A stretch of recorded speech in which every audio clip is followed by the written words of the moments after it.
Hello bachcho, let's read the question. Question says heat taken by a gas in process A to B is 6 P naught V naught.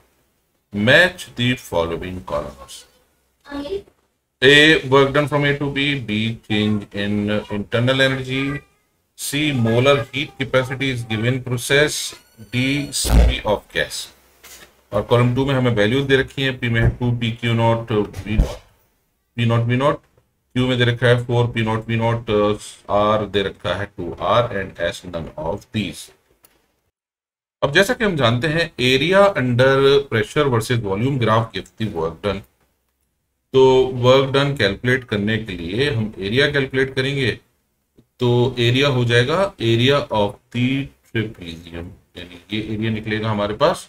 तो area of the trapezium निकालना है. So it is W is equal to WAB is equal to half sum of parallel side, that is P naught plus 2P naught into altitude, that is V naught.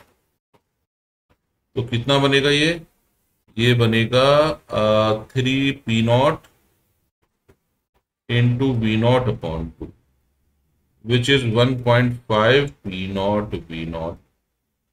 इसका मतलब work done from A to B हो जाएगा 1.5 P naught V naught, जो कि इसमें से किसी से मैच नहीं कर रहा. इट मींस ए के लिए होगा एस.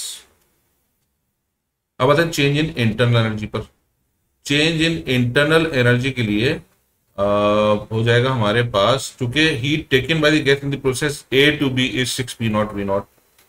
तो हमें मालूम है dq is equal to du plus dw. तो dq हमें दे रखा है 6 P naught V naught is equal to du plus dw. तो du की वैल्यू है हमारे पास, du हमें नहीं पता है, plus dw is 1.5 P naught V naught. इसका मतलब du की वैल्यू हो जाएगी 4.5 P naught V naught. इसका मतलब जो चेंज इन इंटरनल एनर्जी है वो भी हमारी मैच नहीं करी. तो इसका मतलब इसके लिए भी आंसर हो जाएगा एस.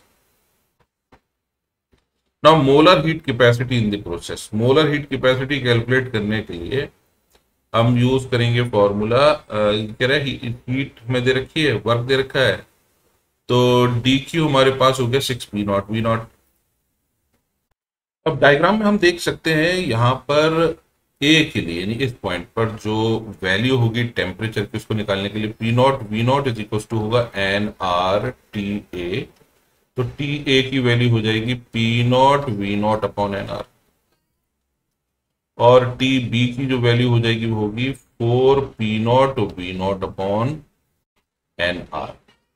तो चेंज इन टेम्परेचर जो होगा that is equal to 4 minus 1 is 3 P naught V naught upon NR. अब हमें मालूम है C is equals to 1 upon N delta Q upon delta T होगा. तो जो हीट सप्लाई हुई है that is equal to 6 P naught V naught according to question. तो 6 P naught V naught upon change in temperature that is 3 P naught V naught upon NR. N से N cancel, P naught V naught cancel, ये बचेगा 2R. इसका मतलब C का answer हो जाएगा. अब C हमें पता है, और ये हमारे पास C की जो वैल्यू आई है that is 1 upon dq by dt. PV की वैल्यू कैलकुलेट करने के लिए हमें चाहिए चेंज इन इंटरनल एनर्जी, यानी 1 upon n change in internal energy upon change in temperature which is equal to. तो चेंज इन इंटरनल एनर्जी हमारे पास ऑलरेडी कैलकुलेटेड है, that is equal to 4.5 P naught V naught upon n into change in temperature है 3 P naught V naught upon NR. तो यहाँ पर n से n cancel, P naught V naught से P naught V naught cancel हो गई, ये आ गया 1.5R. इसका मतलब C भी हो गया 1.5R. तो D का आंसर भी हो जाएगा S. तो हमारा आंसर जो मैच कर रहा है वो option 3. I hope you understood the solution. Thank you.